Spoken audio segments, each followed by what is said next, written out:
Good morning. KP college की online class में आप सभी का स्वागत है। आज हम होम साइंस के अंदर द्वितीय प्रश्न पत्र के अंदर 6 चैप्टर पढ़ने जा रहे हैं, जिसका नाम है गर्भकालीन विषाक्तता। इससे पहले की क्लास में हमने गर्भकालीन विषाक्तता के बारे में पढ़ा था और गर्भकालीन विषाक्तता के प्रकारों के बारे में पढ़ा था, जिसमें हमने प्री एक्लेम्पसिया की स्थिति के बारे में पढ़ा था कि प्री एक्लेम्पसिया क्या होता है। आज की हम क्लास में जो हमारा टॉपिक है वो है एक्लेम्पसिया। प्री एक्लेम्पसिया के समान ही ये भी एक तरह का रोग है, उसके बारे में पढ़ने जा रहे हैं। एक्लेम्पसिया अगर देखा जाए तो जैसे कि यह ग्रीक जो भाषा है उससे मिलकर बना हुआ एक शब्द है, ग्रीक शब्द से मिलकर बना है, जिसका अगर शाब्दिक अर्थ देखा जाए यानी कि इस शब्द का अर्थ निकाला जाए तो इसका मतलब होता है बिजली सा कौंधना। यानी कि जो रोगी है वो बिजली की समान, जैसे बिजली चमक उठती है, कौंधती है एकदम से, उसी समान एक जो रोगी है वो भी बिजली के समान बार बार कौंधता है या मूर्छा, ऐंठन वगैरह इस तरह की समस्या उसके शरीर में देखने को मिलती है। अतः रोगी के अगर आंखों के आगे देखा जाए तो बिजली कांधने जैसे आभास होता है कि कई बार ऐसा होता है कि रोगी की स्थिति इस प्रकार हो जाती है कि उसको बार बार उसके आंखों के सामने तेज रोशनी के साथ एकदम से अंधेरा छा जाता है, जिसकी वजह से अगर देखा जाए तो जो एक रोगी है वो व्यक्ति कहा जाए तो उसके शरीर में कोई कंट्रोल नहीं रहता है, या वो जो व्यक्ति है वह व्यक्ति पूरी तरीके से मूर्छित बेहोशी की स्थिति में आ जाता है, जिसको हम कहते हैं एक्लेम्पसिया।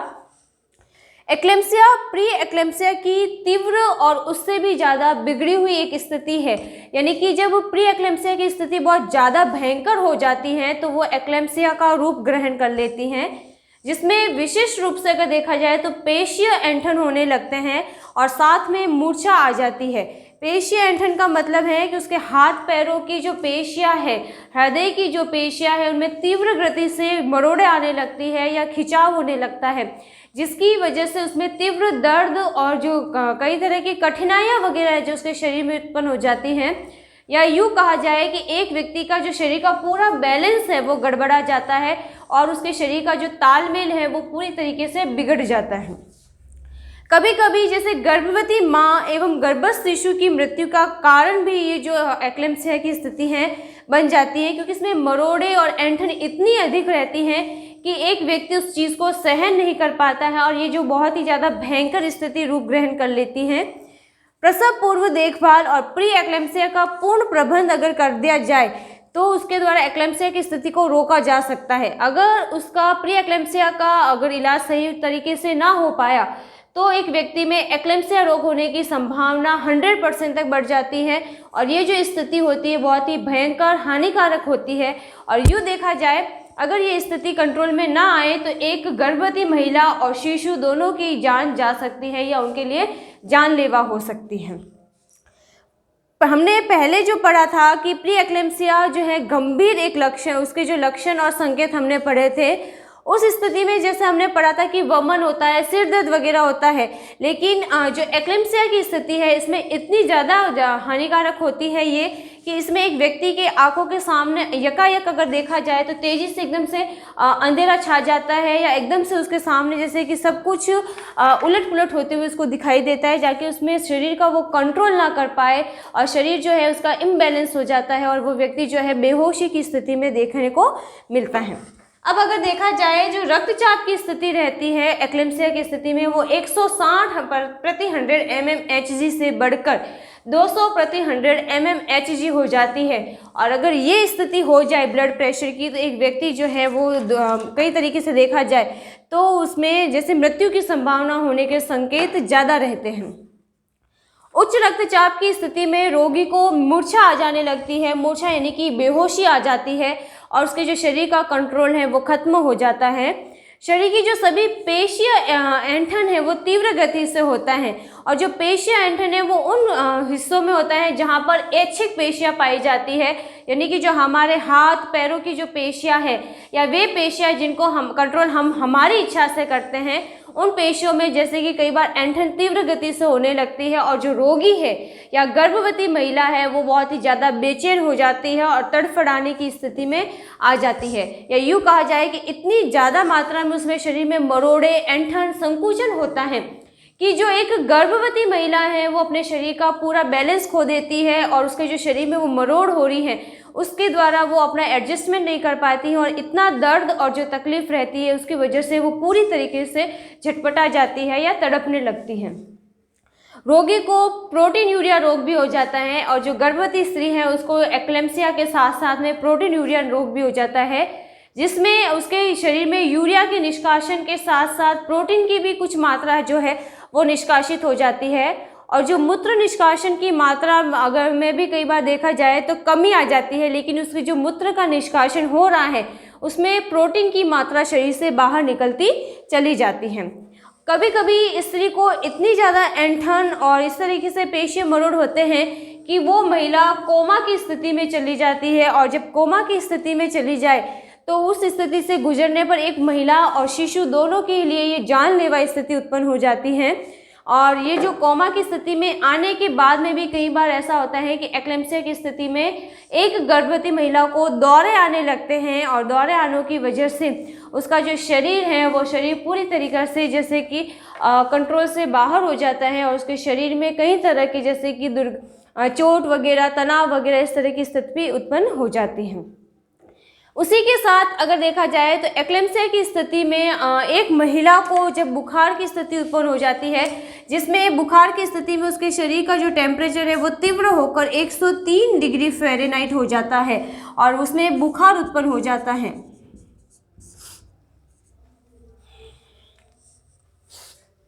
नाड़ी की गति जो है वो 120 प्रति जो है वो मिनट के हिसाब से चलने लगती है। नाड़ी की गति तीव्र होकर 120 प्रति मिनट के हिसाब से हो जाती है। एक्लेम्सिया दौरे के अवस्था अगर देखी जाए तो इसमें 3 से 4 तरह की अवस्थाएं दिखाई देती है, जिसमें जो सबसे पहली अवस्था या चरण जिसको कहा जा सकता है उसमें होता है पूर्व सूचक अवस्था। पूर्व सूचक अवस्था का मतलब ये होता है कि इसमें 20 से 25 सेकंड तक की ये अवस्था रहती है। इस अवस्था में अगर देखा जाए तो रोगी की जो आंखें, उनकी आंखों के सामने धुंधलापन आ जाता है तथा जैसे बिजली की चमक के समान उसमें कई तरीके से जैसे उजाले से एकदम से अंधेरा आ जाने वाली स्थिति उत्पन्न हो जाती है और रोगी की आंखों के ऊपर की ओर अगर देखा जाए दाएं बाएं घूम जाती हैं और जो उसकी जो आंखें हैं वो पूरी तरीके से घूम जाती है और जिससे कि उसके शरीर का जो है कंट्रोल वहीं ख़त्म हो जाता है और उसके जो चेहरे की जो पेशियां है वो फड़फड़ाने लगती हैं, यानी कि झटपटाने लगता है एक इंसान और रोगी जो है वो बेचैन हो जाता है और मूर्छा की स्थिति में आ जाता है, या उसको ऐसा कहा जाए कि उसके शरीर में अधिक मात्रा में पसीना वगैरह उत्सर्जित होने लगता है। उसका शरीर जो है पूरी तरीके से एक रोगी के कंट्रोल से बाहर हो जाता है। दूसरी स्थिति इसमें जो रहती है वो है तानात्मक अवस्था। एक्लेम्सिया के जो चरण हैं, एक्लेम्सिया के जो चरण अगर देखे जाए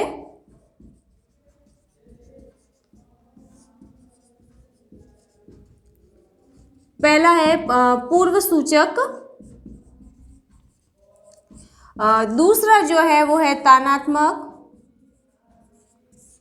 तानात्मक का मतलब होता है कि उसके शरीर में जो है ये भी स्थिति 25 से 30 सेकंड तक रहती है और इसमें जो हमारे स्वर यंत्र की पेशियां है और जो डायफ्राम है, डायफ्राम जिसकी बनावट हमने श्वसन तंत्र में पढ़ी थी कि फेफड़ों के नीचे जो पाया जाता है, जो कि श्वसन के समय हमेशा ऊपर नीचे होने की प्रक्रिया करता है, उसमें भी कई बार ऐसा होता है कि श्वास का जो मार्ग है एक्लेम्सिया की स्थिति में वो अवरुद्ध हो जाता है, यानी कि डायफ्राम जो है वो अपना कार्य सही प्रकार से नहीं कर पाता है। और कई बार ऐसी स्थिति हो जाती है कि जो एक रोगी है वो बोल नहीं पाता है, उसका बोलने में बहुत ज़्यादा कठिनाई होती है। आंखें जो हैं वो स्थिर हो जाती है, यानी कि आंखें जो है घूमकर एक ही स्थिति में आ जाती हैं और जो उसके दांत हैं अगर देखे जाए तो वो दांत तंग हो जाते हैं और कंट्रोल से बाहर होकर बिछ जाते हैं, या यूँ कहा जाए कि दोनों दांतों के बीच में जकड़न आ जाती है। दांतों के बीच में कई बार जैसे जीभ जो है वो फंस जाती हैं और जीभ के फंसने के कारण कई बार दांतों का जो दबाव है इतना आ जाता है उस जीभ के ऊपर कि वो जो जीभ है वो दांतों के बीच में आकर कट जाने की संभावना भी इस स्थिति में उत्पन्न हो जाती है। यानी कि जो तानात्मक स्थिति कहा जाए तो तानात्मक स्थिति का मतलब है दौरे आना, यानी कि तीव्र स्थिति में एक महिला के अंदर बहुत ही तेज़ी से दौरे आते हैं, जिसमें उसके शरीर में जकड़न वगैरह देखने को मिलती है, दांत वगैरह जो हैं वो जकड़ जाते हैं, जीभ वगैरह जो है वो दांतुन के बीच में आके फंस जाती हैं। तीसरी स्थिति जो है वो है ऐंठन युक्त अवस्था।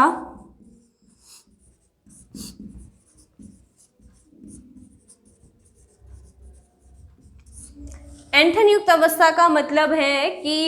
इसमें जो ये स्थिति रहती है, इसका जो समय होता है वो कम से कम 1 मिनट तक का समय रहता है। 1 मिनट से चालू होकर ये स्थिति जो रहती है 4 मिनट तक भी चल सकती हैं।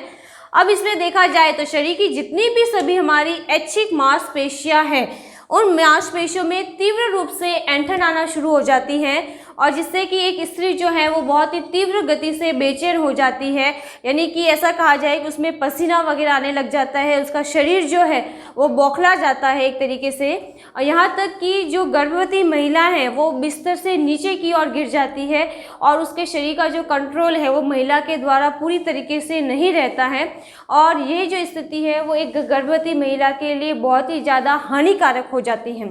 और कई बार ऐसा भी होता है जो कि गर्भवती महिला है उसमें शरीर उसके मुख के माध्यम से अधिक मात्रा में जो लार का स्राव होने लगता है, या यूँ कहा जाए कि उसके मुख से पानी वगैरह जो है वो बाहर की ओर बहने लग जाता है।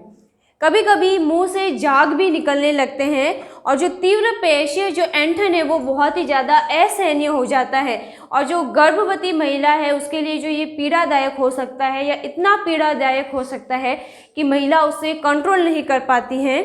और ये जो स्थिति है ये भी जो तानात्मक स्थिति की समान ही होती है। इसमें भी जो है वो दांत पूरी तरीके से तंग स्थिति में आ जाते हैं और भिज जाते हैं, जिससे एक जो रोगी है उसकी जो जीभ है वो कट जाती है, और कई बार उसके जो जीभ के कटने की वजह से उसके मुख में रक्तस्राव वगैरह होने लगता है। और ऐसी स्थिति में जो व्यक्ति है उसके चेहरे का रंग जो है वो भी लाल हो जाता है, और जो उसको देखने पर उसकी जो चेहरा है उसका शरीर है बहुत ही विकृत दिखाई देने लगता है।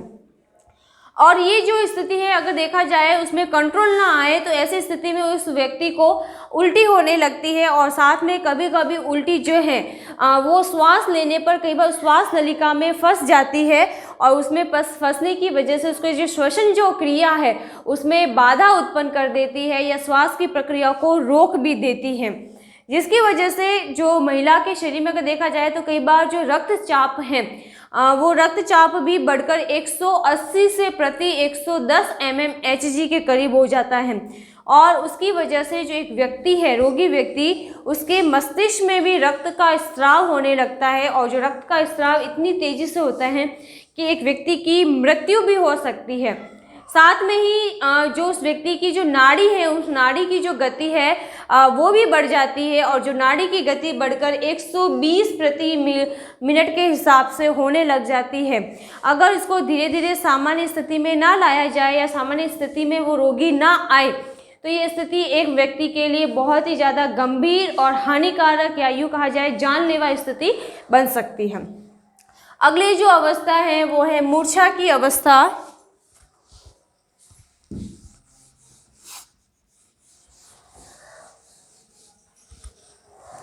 चौथी अवस्था है मूर्छा। मूर्छा का मतलब होता है बेहोशी।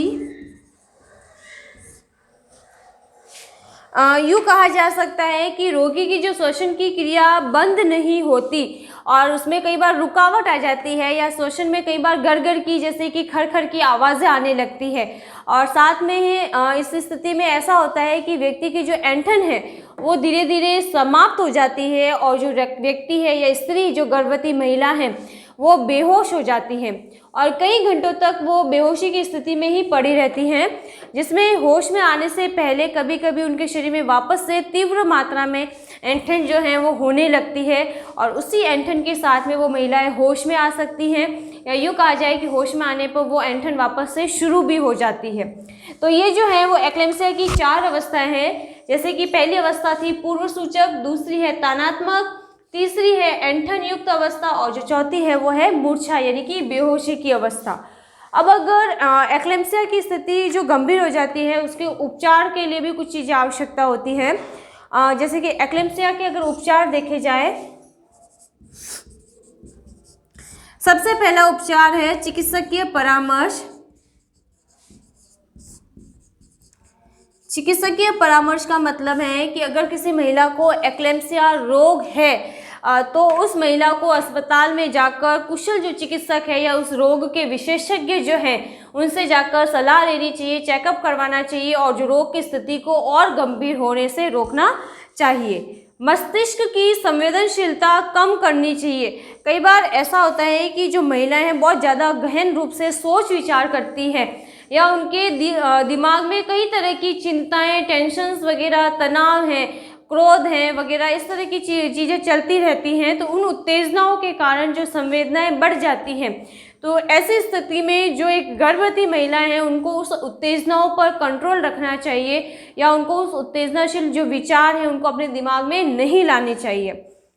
उच्च रक्तचाप को कम करने के लिए औषधि ली जा सकती है, यानी बीपी को कंट्रोल किया जाना बहुत ज़्यादा ज़रूरी है। दूसरा अगर इसको देखा जाए तो बीपी कंट्रोल करना, यानी कि बीपी को बढ़ने से रोकना चाहिए।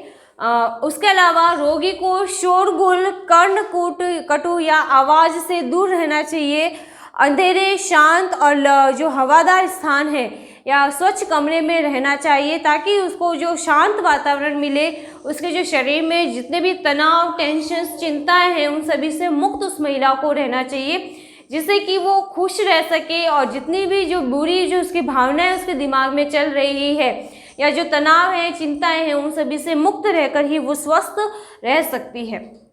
शारीरिक सूजन कम करने के लिए शरीर में एकत्रित जो पानी है और लवण की जो मात्रा है उसका निष्कासन उसको प्रतिदिन करना चाहिए या उसको कम करना चाहिए। अधिक उच्च रक्तचाप की स्थिति में जैसे कि 180 से 100 mmHg हो या उससे अधिक हो तो एक गर्भवती माँ या गर्भस्थ शिशु की जान की रक्षा करने के लिए उसको शल्य क्रिया के द्वारा प्रसव कराना चाहिए। यानी कि जब महिला 180 या प्रति 100 mmHg तक उसकी जो बीपी बढ़ जाता है तो ऐसी स्थिति में एक महिला को कभी भी नॉर्मल डिलीवरी ना करवाकर उसको जो शल्य क्रिया के द्वारा या जो कहा जाए कि जो प्रसव है यानी कि बच्चे को जो जन्म देना है तो उस समय उसको चिकित्सक की सलाह लेकर ऑपरेशन के माध्यम से ही शिशु को जन्म देना चाहिए ताकि महिला और शिशु दोनों को जानलेवा खतरा ना रहे और एक स्वस्थ शिशु को वो जन्म दे सके। मस्तिष्क, वृक्क एवं गर्भाशय तक रक्त परिसंचरण बनाए रखने के लिए निरंतर प्रयत्न करना चाहिए और ऐसी स्थिति हमेशा बनाए रखना चाहिए महिला को कि उसके शरीर में स्वस्थ तरीके से रक्त परिसंचरण हो सके या कहीं पर भी कोई भी बाधा ना आए। यानी कि उसको ना तो ज़्यादा चिंताएं करनी है, ना ही ज़्यादा भारी कार्य करने हैं, ना ही उसको तनाव, टेंशन वगैरह की स्थिति में रहना है और उसको ज़्यादा से ज़्यादा आराम करना है। शरीर को जब भी आराम की स्थिति में रखना है या बैठते वक्त कमर के पीछे और पैरों के नीचे तकिया लगाया जा सकता है जिसकी वजह से उसके शरीर के विभिन्न हिस्सों में देखा जाए तो रक्त परिसंचरण है वो कार्य सुचारू रूप से हो सके और एक महिला को सही प्रकार से रक्त का प्रवाह होने से स्वस्थ शरीर रहे और उसमें सभी जगह से उसको ऑक्सीजन की प्राप्ति हो और सभी अंगों में ऑक्सीजन मिलने से उसमें बेहोशी और मूर्छा की जो स्थिति है वो कम की जा सकती है या कम देखी जा सकती है।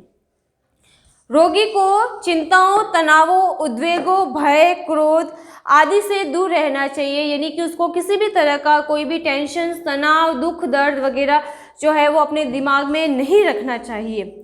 पर्याप्त रूप से एक गर्भवती महिला को बिस्तर पर आराम करना चाहिए और जब तक कि उसका स्वास्थ्य सामान्य स्थिति में ना आए तब तक एक महिला को आराम करते रहना चाहिए। उसको किसी भी तरह का कोई भी कार्य नहीं करना है और जो गर्भवती महिला इस लंबे समय से इस बीमारी से चल रही हैं तो उस स्थिति में एक महिला को पूर्ण रूप से आराम की स्थिति में रहना है। बेड रेस्ट की आवश्यकता उस महिला को रहती है। रोगी को पीठ के बल न लिटाकर एक करवट में लिटाना चाहिए। जो गर्भवती महिला है उसको कभी भी इस स्थिति में आने पर पीठ के बल नहीं लेटना है। उसको सोते समय एक करवट लेकर सोना चाहिए। करवट लेकर सोने का ये फ़ायदा रहता है कि उन महिलाओं में रक्त का प्रवाह अच्छे से हो सके और कोई भी अंग विशेष में रक्त प्रवाह होने से नहीं रुकता है। यानी कि जो रक्त परिसंचरण है वो कार्य सुचारू रूप से होता है जिससे कि महिला का जो शरीर है स्वस्थ रहता है, साथ में उसके जो पेशीय ऐंठन है वो भी कम होते हैं, उसको कोई भी तकलीफ नहीं होती है। जिससे मुंह से निकलते हुए लार को पोंछते रहना चाहिए जिससे कि लार जो है वो श्वसन मार्ग में ना जाए। अगर एक्लेम्पसिया की स्थिति में किसी महिला के मुख से बार बार लार निकल रही है तो ऐसी स्थिति में उसको कपड़े के माध्यम से साफ कर लेना चाहिए, क्योंकि कई बार ऐसा होता है कि तीव्र गति से श्वास लेने पर वो श्वास की नली में वापस लार फंस जाती है और उसमें खांसी छींक वगैरह उत्पन्न कर देती है। और अगर खांसी छींक उत्पन्न ना हो तो श्वास नलिका में फंसने की वजह से श्वसन तंत्र को बाधित कर देती है, जिसकी वजह से एक महिला में ठीक प्रकार से देखा जाए तो श्वसन की प्रक्रिया पूर्ण नहीं हो पाती है। रोगी को नींद की दवा देकर सुलाए रखना अनिवार्य होता है ताकि उसको पर्याप्त मात्रा में जो है आराम मिल सके। जो गर्भवती महिला है अगर उसको नींद नहीं आ रही है या उसके शरीर में वो आराम नहीं ले रही है तो ऐसी स्थिति में उसको चिकित्सकीय सलाह के माध्यम से सोने की दवाई दी जा सकती है। नींद की दवा लेने से उसको कुछ आराम मिल सकता है और आराम की स्थिति देने पर उसके शरीर में जो दूसरे तनाव टेंशन्स वगैरह हैं उनको कंट्रोल में लाया जा सकता है। मूत्र निष्कासन के लिए कैथीटर का उपयोग किया जा सकता है जिससे कि मूत्राशय खाली रहे और मूत्राशय में मूत्र भरे रहने से संक्रमण का भय नहीं रहता है। यानी कि जो गर्भवती महिला है उनमें कैथीटर का प्रयोग करके बार बार मूत्राशय को खाली किया जा सकता है। अगर कोई गर्भवती महिला जैसे कि कोमा या बेहोशी की स्थिति में है, मूत्र त्याग हेतु जाने के लिए समर्थ नहीं है, तो उनके शरीर में कैथीटर लगाकर मूत्र को बाहर उत्सर्जित करवाया जा सकता है, जिसकी वजह से मूत्राशय भरा ना रहे और उसमें संक्रमण ना हो, जिसकी वजह से उस महिला के शरीर में आसानी भी रहती है और उसको कोई तकलीफ ना हो। मुंह के द्वारा कुछ भी नहीं देना चाहिए। अगर कोई महिला जैसे कि दौरे की स्थिति में है या उसके शरीर में तीव्र पेशी ऐंठन है तो उसको मुंह से खाने के लिए कुछ भी नहीं देना चाहिए। यहाँ तक कि एक चम्मच पानी तक भी उसको नहीं देना चाहिए। कई बार शिराओं में के द्वारा तरल पदार्थ और ग्लूकोज चढ़ाते रहना चाहिए। और अगर जो महिला बेहोशी वगैरह की स्थिति में, मूर्छा की स्थिति में आती हैं तो ऐसी महिलाओं को मुख के माध्यम से या नली के माध्यम से उसके मुख के द्वारा कुछ भी नहीं दिया जाना चाहिए। उनको शरीर को स्वस्थ बनाए रखने के लिए, ऊर्जा देने के लिए उनके शिराओं में जो है ग्लूकोज वगैरह दिया जा सकता है, यानी कि उनको ड्रिप वगैरह लगाई जा सकती है।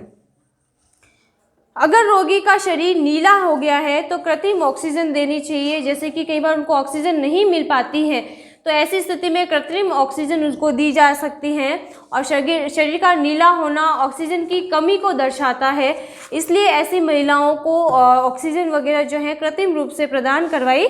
जानी चाहिए। भारत में अगर देखा जाए तो एक्लेम्पसिया से ग्रसित जो मात्र महिलाओं में जो मृत्यु की दर है वो 2 से 30% तक होती हैं। यानी कि प्रति वर्ष अगर देखा जाए तो एक महिला में 2 से 30% तक जो महिलाएं हैं वो एक्लेम्पसिया रोग से ग्रसित होकर मौत की चपेट में आ रही हैं। ग्रामीण क्षेत्रों में शहरी क्षेत्रों की अपेक्षा जो मृत्यु का कारण है वो अधिक होता है, क्योंकि ग्रामीण क्षेत्रों में अगर देखा जाए तो अस्पताल हैं या योग्य जो चिकित्सक हैं वो पूरे नहीं मिल पाते हैं, या जो एक रोगी है वो समय पर इलाज ग्रामीण क्षेत्रों में नहीं ले पाता है या उन पे होने वाला खर्चा अधिक होता है। तो ऐसी स्थिति में जो ग्रामीण हैं वो सही इलाज नहीं ले पाने की वजह से जो ग्रामीण महिलाएं हैं वो अधिकतर एक्लेम्पसिया रोग की चपेट में आने की वजह से मृत्यु की वो शिकार बनती हैं, जो कि शहरी इलाकों में रहने वाली महिलाओं की अपेक्षा ज़्यादा होता है। इनमें गर्भवती माँ की उचित देखभाल व उपचार के द्वारा मातृ मृत्यु दर को कम किया जा सकता है, जिसकी दर काफ़ी कम जैसे कि 2% तक उसको हम कंट्रोल में लाया जा सकता है। एक्लेम्पसिया के कारण मातृ मृत्यु दर कई तरीके की जटिलताओं के कारण होते हैं, जैसे कि कई बार एक्लेम्पसिया रोग में जब अधिकता हो जाती है, बहुत ज़्यादा भयंकर स्थिति ले लेता है, तो ऐसी स्थिति में हृदय विफलता यानी कि हार्ट अटैक आने या हार्ट फेल होने की स्थिति भी उत्पन्न हो जाती है, जो भी एक महिला में, गर्भवती महिला में मौत का कारण होती है। पल्मोनरी सूजन, कई बार जो पल्मोनरी जो शिराएं हैं हमारे शरीर में उनमें गर्भवती महिलाओं में सूजन आ जाती है, जिसकी वजह से भी वो मृत्यु की चपेट में आ जाती हैं। विषाक्त न्यूमोनिया, और न्यूमोनिया की स्थिति जो है वो बहुत ज़्यादा जहरीली हो जाती है, या न्यूमोनिया की स्थिति में उसके शरीर में बहुत अधिक मात्रा में हानिकारक विषाक्त पदार्थ फैल जाते हैं, और ये विषाक्त पदार्थ भी अगर देखा जाए तो एक गर्भवती महिला के लिए मौत का शिकार बना देते हैं उसको। दूसरा जो है वो है ऑक्सीजन की कमी। ऑक्सीजन की कमी का कारण यही है कि महिलाएं जो हैं उनमें सही प्रकार से रक्त परिसंचरण नहीं हो पाता है, या उनमें ऐंठन, तनाव वगैरह जो है वो अधिक होने की वजह से ऐसी स्थिति में जो महिला के प्रत्येक अंगों में स्वच्छ जो ऑक्सीजन वगैरह है वो नहीं मिल पाती है,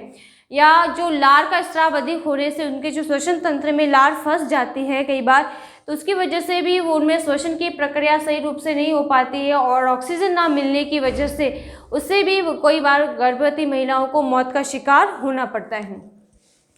गर्भकाल में गर्भस्थ शिशु की मृत्यु का जो मुख्य कारण है वो एक्लेम्पसिया का होना ही है। कई बार हमें जैसे सर्वेक्षण से ये भी पता चला है कि गर्भस्थ शिशुओं की 30 से 50% तक जो मृत्यु है वो गर्भावस्था में गर्भवती महिलाओं को एक्लेम्पसिया रोग होने के कारण से होती है, क्योंकि उसमें अत्यधिक रक्तचाप होने से अपरा के द्वारा जो गर्भस्थ शिशु को है पर्याप्त मात्रा में O2 नहीं मिल पाती, यानी कि ऑक्सीजन जो है वो एक शिशु को प्राप्त नहीं हो पाती है। और ऐसी स्थिति में अगर देखा जाए तो एक जो गर्भस्थ शिशु है उसके भीतर भी रक्तस्राव होने लग जाता है, जिसकी वजह से उस गर्भस्थ शिशु की माँ के शरीर के अंदर ही मृत्यु हो जाती है, ये जिसको गर्भपात या गर्भ का फेल होना भी कहा जा सकता है। अब अगर इस स्थिति को समय पे कंट्रोल में ना लाया जाए तो जो है अगर देखा जाए तो पूर्ण रूप से एक मातृ और एक शिशु के लिए, दोनों के लिए हानिकारक स्थिति उत्पन्न हो जाती है, जो कि दोनों के लिए मौत का द्योतक होती है। अभी तक हमने जो पढ़ा वो था प्री एक्लेम्पसिया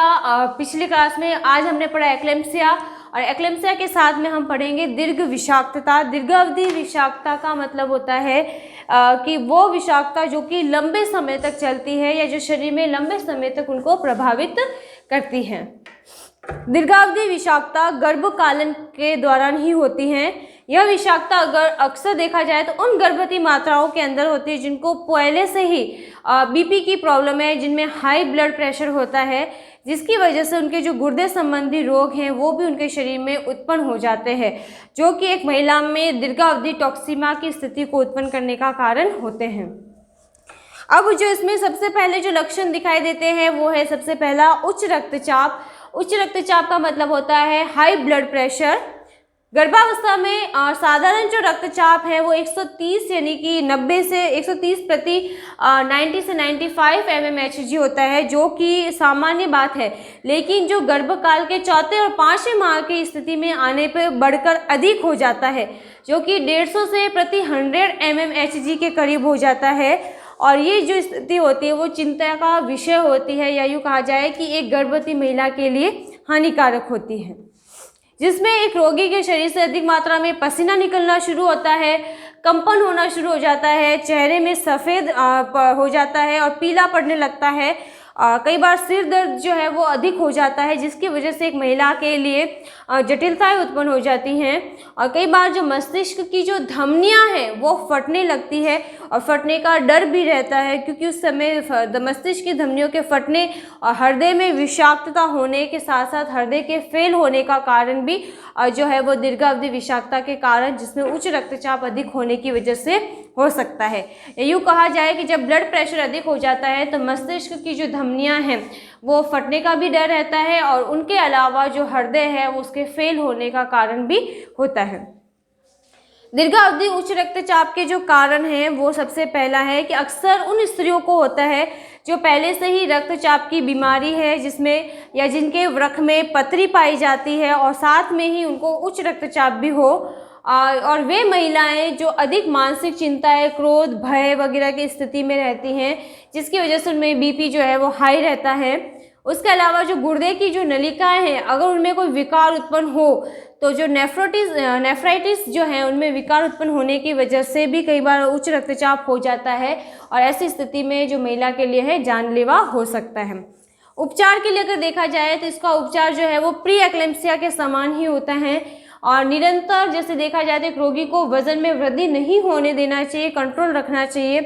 नींद की दवा का उपयोग नहीं करना चाहिए, और आवश्यकता है तो सिर्फ डॉक्टर की सलाह पर ही ऐसी महिलाओं को नींद की दवाई दी जानी चाहिए। रोगी को मानसिक चिंताओं, उद्वेग, तनाव, भय, क्रोध आदि की स्थितियों से दूर रखना चाहिए, खुश मिजाज रखना चाहिए, और जो अत्यधिक थका देने वाले कार्य या व्यायाम है वो एक गर्भवती महिला को कभी भी नहीं करना चाहिए। ऐसी स्थिति में बिस्तर पर अगर देखा जाए तो पूर्ण रूप से विश्राम करना चाहिए, यानी कि ऐसी महिलाओं को बेड रेस्ट की आवश्यकता ज़्यादा रहती है।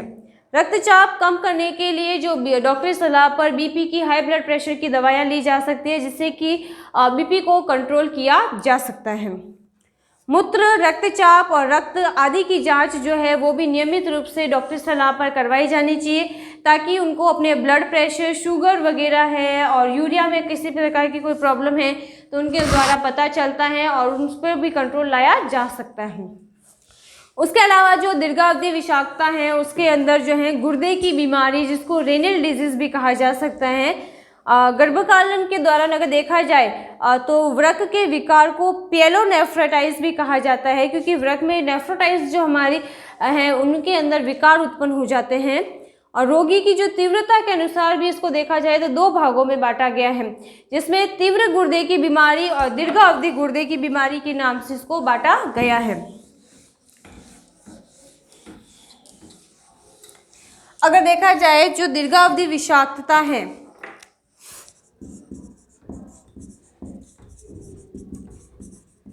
इसके 2 प्रकार हैं। सबसे पहला हमने पढ़ा कि हाई ब्लड प्रेशर, जैसे कि उच्च रक्तचाप, और जो दूसरा है वो है गुर्दे की बीमारी। अब गुर्दे की बीमारी को भी उसकी तीव्रता के आधार पर 2 भागों में बांटा गया है, जिसमें अगर देखा जाए तो सबसे पहली है तीव्र गुर्दे की बीमारी,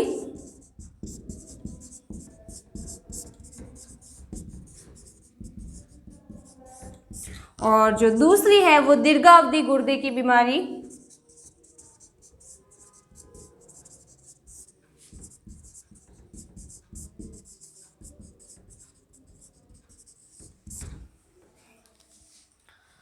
जो अगर देखा जाए तो तीव्र गुर्दे की बीमारी है, उसका जो प्रारंभ होता है या उसकी जो शुरुआत कहा जाए तो शैशवावस्था से लेकर बाल्यावस्था से भी हो सकती है। शैशवावस्था यानी कि 2 वर्ष तक की जो अवस्था रहती है वो शैशवावस्था रहती है, उससे प्रारंभ होकर या बाल्यावस्था में भी चालू हो सकती है, लेकिन इसका जो इतना कम प्रभाव होता है कि इसका पता जो है वो आसानी से नहीं लगाया जाता है। लेकिन गर्भावस्था में यह जो रोग है वो उग्र रूप धारण कर लेता है, यानी कि बहुत ही तीव्र रूप से दिखाई देता है। इस रोग का जो मुख्य कारण है वो है एक जीवाणु, जैसे कि ई कॉलाई जो जीवाणु है वो हमारे शरीर के अंदर, जो आंतों के अंदर ही पाया जाता है, जो कि कई बार जो हमारे ये जीवाणु हमारे मूत्र मार्ग या मूत्राशय के अंदर अगर देखा जाए तो जलन वगैरह है या संक्रमण वगैरह उत्पन्न कर देता है और आक्रमण कर देता है। तो उसकी वजह से ये अपनी संख्या में वृद्धि कर देता है और कई तरह के रोग वगैरह फैलाने का कारण भी उत्पन्न करता है। उसके अगर अलावा देखा जाए तो ये हमारे जो मूत्र मार्ग और योनि मार्ग है उसके अंदर संक्रमण, तीव्र जलन वगैरह उत्पन्न कर देता है और कई बार जो मूत्र की मात्रा है उसको कम कर देता है और साथ में इतनी पीड़ा उत्पन्न करता है कि एक व्यक्ति में बुखार की स्थिति उत्पन्न हो जाती है और जो नाड़ी की गति है वो भी तेज हो जाती है। अब अगर इसके सिम्टम्स देखे जाए तो पीठ में जो है असहनीय दर्द होना शुरू हो जाता है एक महिला के अंदर, गुर्दे के आसपास दर्द और सूजन आ जाती है, कंपन के साथ जो तीव्र बुखार होता है, यानी कि शरीर जो है कँपने लगता है और तेज बुखार भी रहता है, नाड़ी की जो गति है वो 120 प्रति मिनट हो जाती है और जो मूत्र त्याग करते समय जो मूत्र द्वार है उसमें तीव्र रूप से जलन होना, असहनीय दर्द होना और जो मूत्र का निष्कासन करते समय एक महिला को बहुत ज़्यादा तकलीफ भी रहती है। उसके अलावा रोगी को उल्टियाँ अधिक होने लगती हैं, जिससे कभी कभी रोगी के शरीर में अत्यंत मात्रा में पानी निकल जाता है और जो निर्जलीकरण की स्थिति उत्पन्न हो जाती है। मूत्र में सड़ांध निकलती हैं, यानी कि जीवाणुओं के द्वारा जो यूरिया का विघटन हो जाता है, जो मूत्र है वो बदबूदार वगैरह हो सकता है। अगर किसी महिला में जैसे ये रोग उत्पन्न हो रहे हैं तो उस समय जो उसको उपचार लिया जाना चाहिए, उसमें रोगी को पूर्ण रूप से बेड रेस्ट किया जाना चाहिए। तरल पेय पदार्थ जो हैं जैसे शिकंजी है, सूप है, जूस वगैरह है, दही छाछ वगैरह है, इनका उपयोग किया जाना चाहिए। और अगर रोगी को लंबे समय से उल्टियाँ हो रही हैं तो ऐसी स्थिति में उसको उल्टी की जो दवाई है चिकित्सक की परामर्श पे ले सकती हैं और अधिक से अधिक मात्रा में जैसे जल है वो 6 से 7 गिलास तक जल उसको प्रतिदिन लिया जाना चाहिए। उसके अलावा जो एक गर्भवती महिला है वो एंटीबायोटिक का प्रयोग कर सकती है, लेकिन एंटीबायोटिक का प्रयोग जो है वो चिकित्सक की सलाह पर ही किया जा सकता है। तो अभी तक हमने जो पढ़ा वो एक्लेम्सिया, प्री एक्लेम्सिया और दीर्घावधि विषाक्तता के अंदर हमने 2 तरह की बीमारी पढ़ी, जिसमें उच्च रक्तचाप और गुर्दे की बीमारी पढ़ी। तो अभी तक आपको इनमें से किसी भी टॉपिक में कोई प्रॉब्लम है तो आप इस नंबर पर कॉन्टेक्ट कर सकते हैं। Thank you.